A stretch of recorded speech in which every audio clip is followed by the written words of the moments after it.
The year was 1936, when Life magazine promised to bring the world to our doorstep. An old-fashioned sort of world filled with pomp and ritual. Over the last quarter century, a new world has emerged, ringing of change and discovery and awareness. Join us now as Life looks back at 25 of the most significant events which have shaped our bold new era. This is a journey through the recent 80s, the decade when Americans tried to put a battered world back together.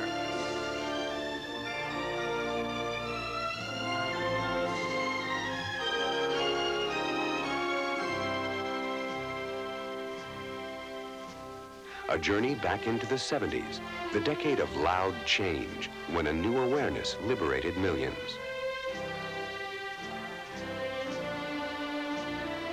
A journey back to the turbulent 60s, the decade of rebellion, when old standards and a way of life were suddenly blown in the wind.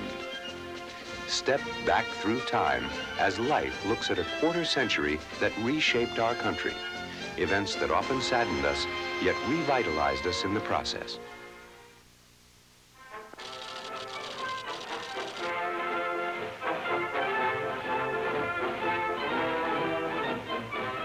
President's car is now turning onto Elm Street, and it will be only a matter of minutes before he arrives at the trademark. It appears as though something has happened in the motorcade route. Something is wrong here. Something is terribly wrong. I'm in behind the motorcade, trying to follow them. It looks as though they're going to Parkland Hospital. They came out of a brilliant November Dallas day. The shots that put hope to bed and left a nation dazed and weeping. For one brief shining moment, the world had seemed perfectible.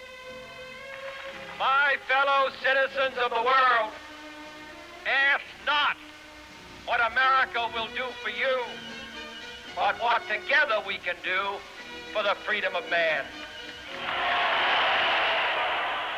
Maybe we had stars in our eyes from all the glamour that JFK offered us all. Or maybe it was just a cruel way of telling us the fun was over. But as JFK was laid to rest, the people came together like never before, united in their grief, all in one family. And the tone of a new time for America was set. Hardly had the dirges died away, then a new sound drifted across the Atlantic.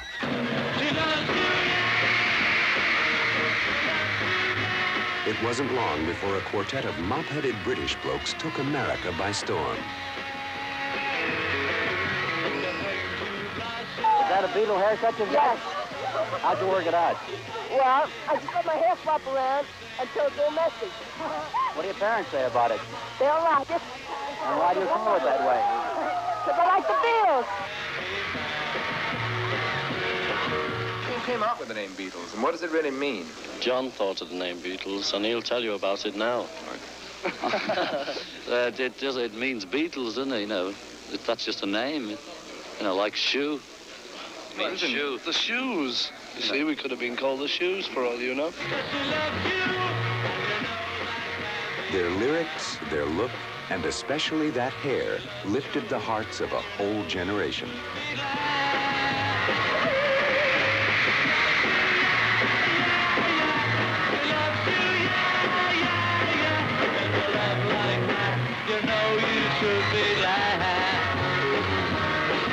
With a love like that, you know you should be glad. 1967 saw an unprecedented breakthrough in medicine. Organ transplants had become commonplace, but who would have thought you could replace the human heart? That's exactly what happened in South Africa, as Dr. Christian Barnard made history when he transplanted the heart of one woman into the chest of a man suffering from heart failure. It just started immediately to beat. And I continuously, you could feel the atmosphere when that heart started to beat in that operating theater. You know, it was just terrific when it started to beat. And I turned around to my technician, who was a very placid sort of boy, and I said to him, "Do you think it's going to work?" And he said, "Yes, I'm sure it's going to work." All the time, there was the terrible low rumble of racial injustice. It was Martin Luther King, a man of peace, who tried to do something about it. Americans had first seen what he was up against when violence erupted in Birmingham, and the ugly scenes were broadcast on national television. In a supercharged atmosphere, sparks of racial antagonism flared into violence. Firemen turned their hoses on the angry crowd. Police dogs were brought in. In 5 days, about 2,500 Negroes were arrested. They filled the jails and other detention quarters in what Dr. King calls fulfillment of a dream. I just want to do God's will. And he's allowed me to go up to the mountain. And I've looked over and I've seen the promised land. I may not get there with you, but I want you to know tonight that we as a people will get to the promised land. Disperse. You are ordered to disperse.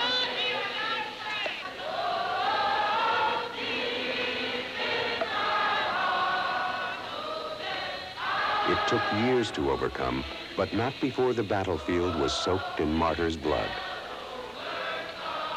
Martin Luther King Jr. was killed tonight in Memphis, Tennessee, shot in the face as he stood alone on the balcony of his hotel room.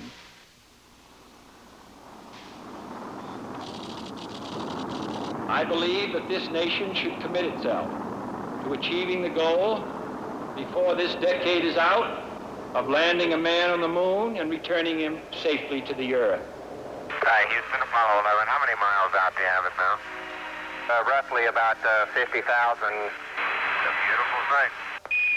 Just 8 years after President Kennedy promised to put a man on the moon, man's fairy tale adventure was finally being achieved. We're now in the approach phase, everything looking good. Altitude 4,200. Houston, you're go for landing, over. We're go, same type, we're go. Altitude, velocity light, 8.5 down, 220 feet. 15 forward. 11 forward, coming down nicely, 200 feet. 4.5 down, 5.5 down. 60 seconds. 40 feet down, 2.5. Picking up some dust. Contact light. Okay, engine stop. Tranquility Base here. The Eagle has landed.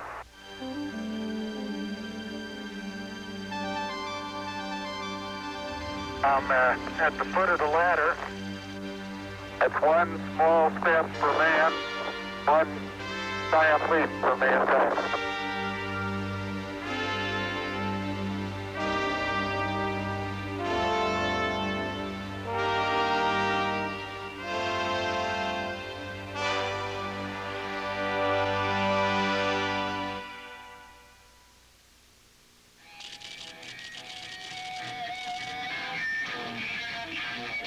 It could have been a moon scene. Such strange sights and extraordinary sounds emanated from a hillside near a town called Woodstock.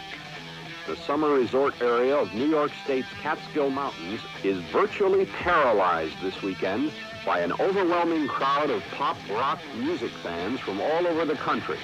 At least 300,000 young people, perhaps as many as 500,000, have jammed the highways and country roads, trying to get to a music festival featuring the most popular performers of rock and folk music. So many people showed up, the festival was declared free and open to everyone.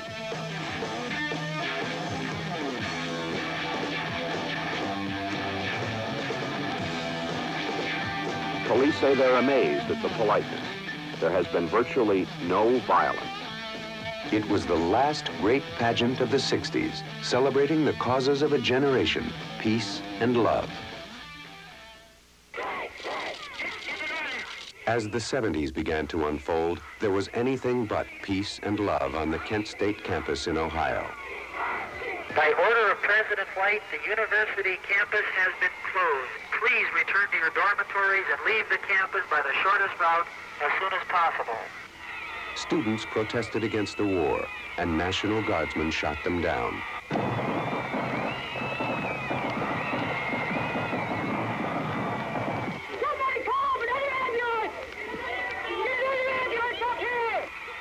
When the shooting stopped, 4 lay dead, and Marianne Vecchio's lament over the body of Jeffrey Glenn Miller became a symbol of U.S. frustration and grief over the war, and symbolized the gulf between America's young and their government. Bad-mouthed at home, the very same government was winning accolades abroad. 2 decades of icy hostility between China and the U.S. began to thaw when President Nixon made his historic visit to China for talks with Chairman Mao that led to a joint communique. What we have said in that communique is not nearly as important as what we will do in the years ahead to build a bridge across 16,000 miles and 22 years of hostility which have divided us in the past. The way had been paved by the secret skill of Henry Kissinger, and President Nixon's week-long visit astonished and excited the world. In fact, this crack in the Great Wall had opened communications with the Chinese on all levels. This was the week that changed the world. Changed, too, was the status of American women. 50 years in the coming, ERA, a proposed constitutional amendment guaranteeing equal rights for women, was passed by Congress in 1972. Equality of rights under the law shall not be denied or abridged by the United States or any state on account of sex. 38 states were needed to ratify the bill before it could become a law. And what took place was a fierce battle between ERA supporters and their vocal opponents. If the Equal Rights Amendment were ratified, these girls could be forced to go to combat. God didn't intend women for NFL football or combat. It will take a miracle to get the Equal Rights Amendment ratified in the current climate. We are realists. The miracle didn't happen, but by its very existence, ERA has helped to right many of the inequities between the sexes. Again, the U.S. Constitution was called into question as Watergate, the name of a Washington office building, became the most infamous word of the 70s. It housed the offices of the Democratic National Committee, and in an attempt to steal political secrets, agents of President Nixon's re-election campaign got caught red-handed.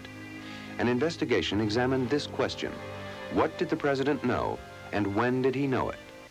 I welcome this kind of examination because people have got to know whether or not their president is a crook. Well, I'm not a crook. The nation watched the dramatic congressional hearings as the president's men denied that Nixon himself had known of the crime.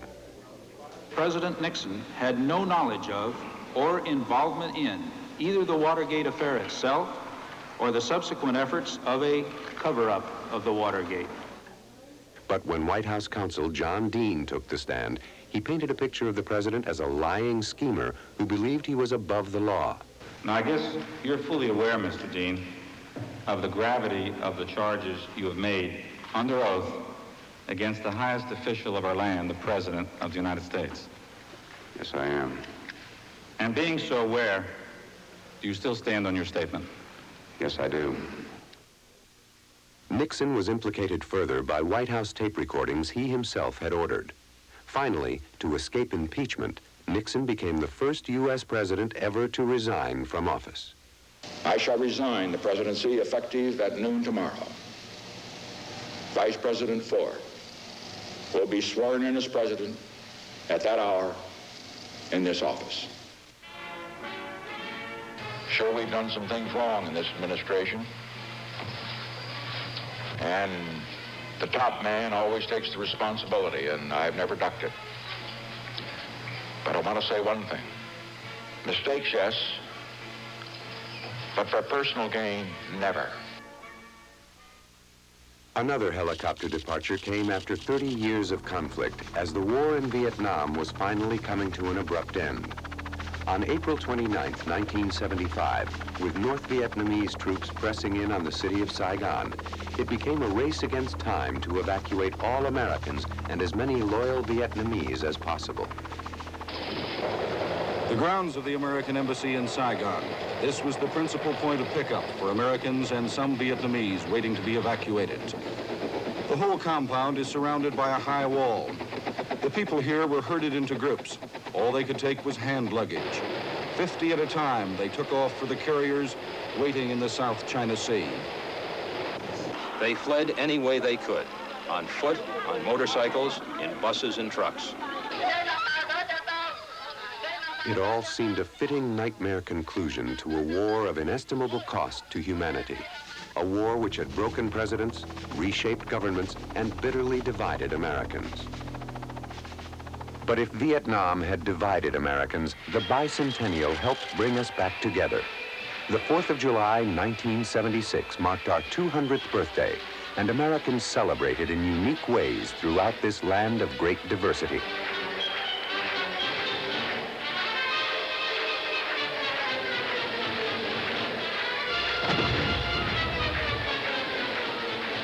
It was with unbounded relief and joy that we unfurled our long-stored flags. What a glorious 4th, and how proudly we hailed it.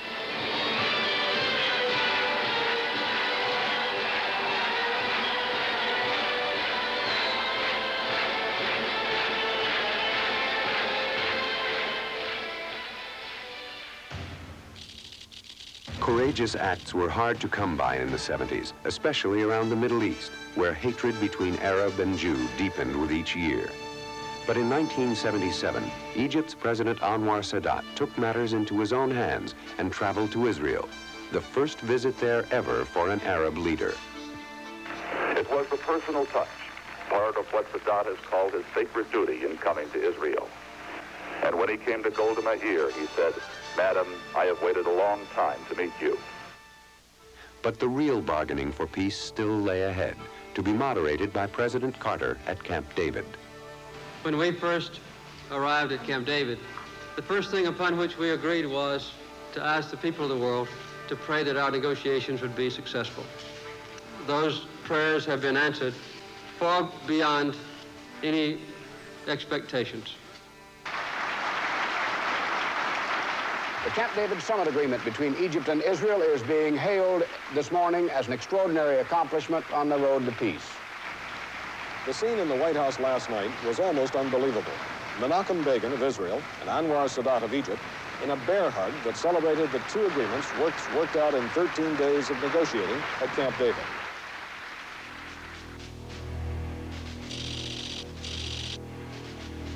Two dates, two images. Events that took place 444 days apart, the capture and release of the hostages in Iran. It had all started on November 4th, 1979, when, with the blessing of the Ayatollah Khomeini, Iranian students stormed the U.S. Embassy in Tehran, taking 52 American hostages. The most powerful country in the world was at the mercy of a fanatic and his followers.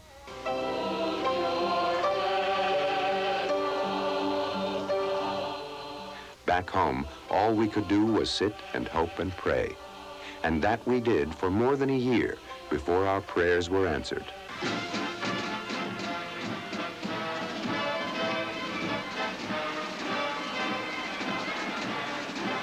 Feeling great right now. Best I've done in 444 days. Down confetti-strewn avenues to the portals of the White House itself, the new American heroes were energetically welcomed home.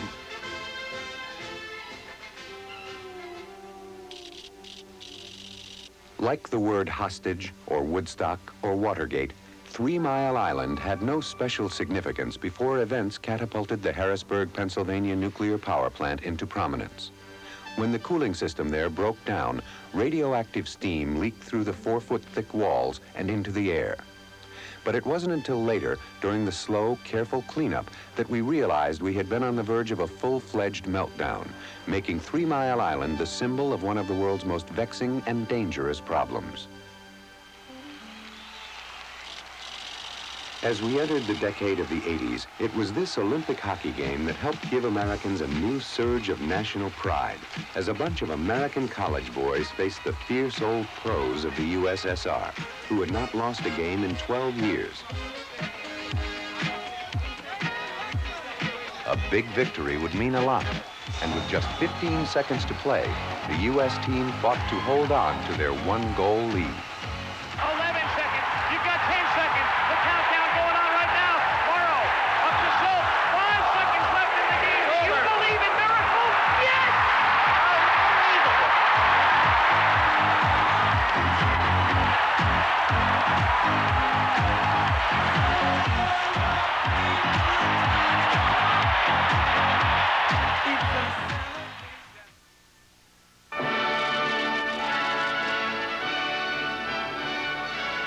Another bright spot was the official joining of Prince Charles and Shy Di.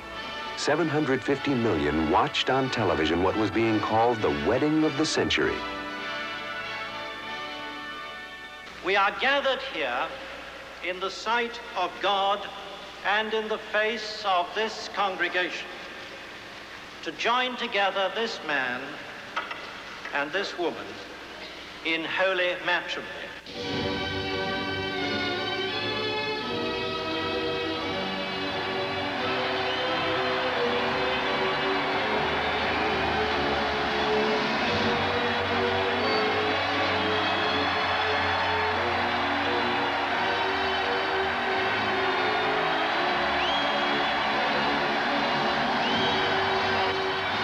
This is what all the people wanted.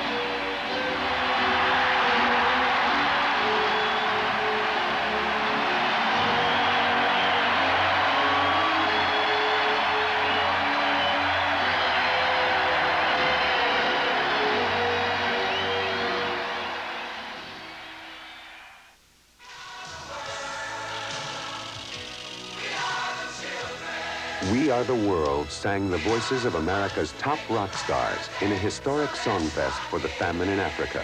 There comes a time when we heed a certain call, when the world must come together as one. There are people dying. Oh, when it's time to lend a hand.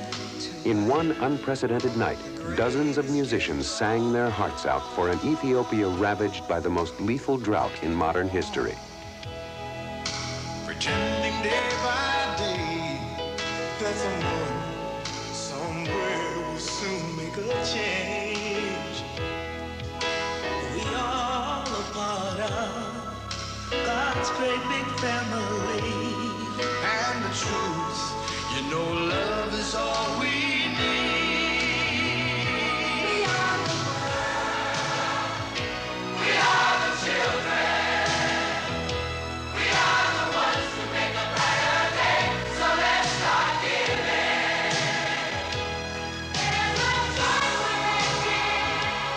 Their words rang out and touched a sympathetic world, raising nearly $100 million, which helped to bring a population back from the edge of starvation. 1986, amidst rockets' red glare, rededicated Our Lady of Liberty.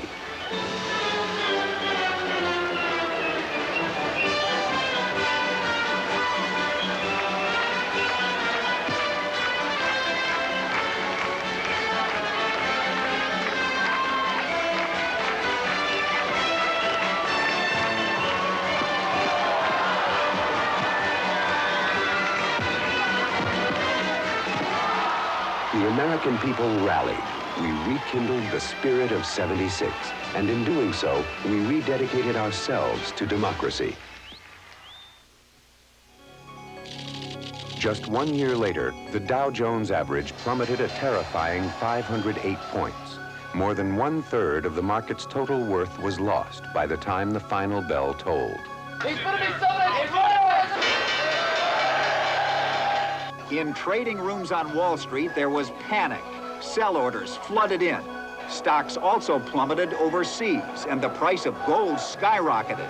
Outside the New York Stock Exchange, a sense of disbelief. Panic, complete panic. Everyone's going crazy.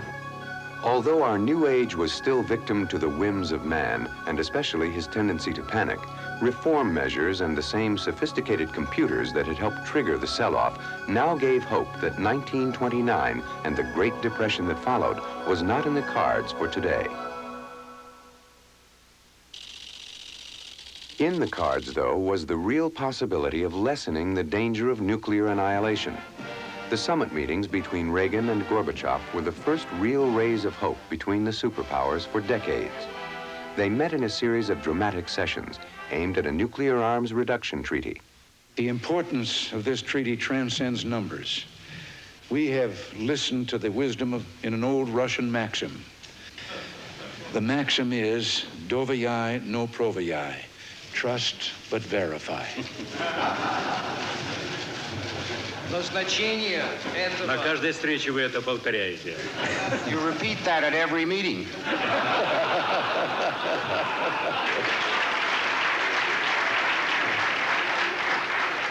I like it. Today, I, for the United States, and the General Secretary for the Soviet Union, have signed the first agreement ever to eliminate an entire class of U.S. and Soviet nuclear weapons. We have made history.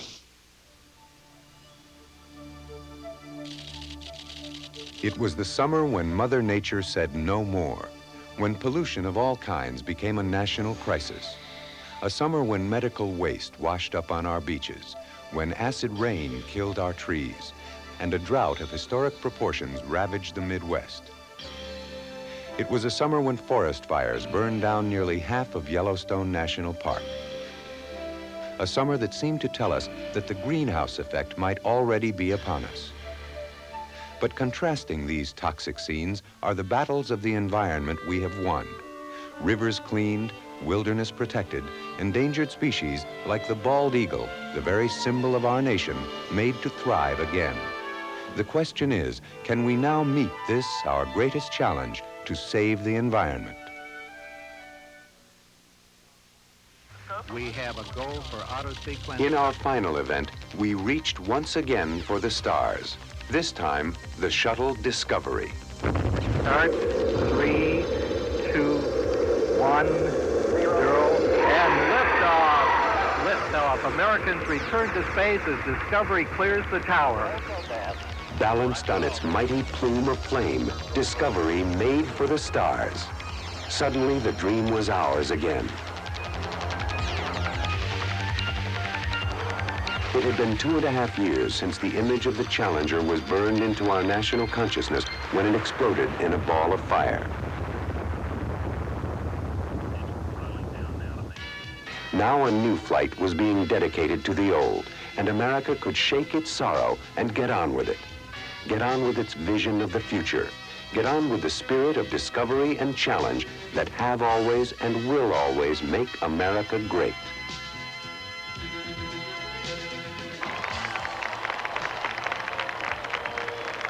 Commander out now, rotating the nose down, standing by for nose gear and touchdown. Discovery, welcome back. A great ending to the new beginning. We have just witnessed 25 landmark events from the past 25 years. Some were achievements of the highest order. Others should act as stern warnings. A few were testaments to the nobility of humans, and still others showed the depths to which we sometimes sink. Taken together, these events tell us much about the new precarious age in which we live.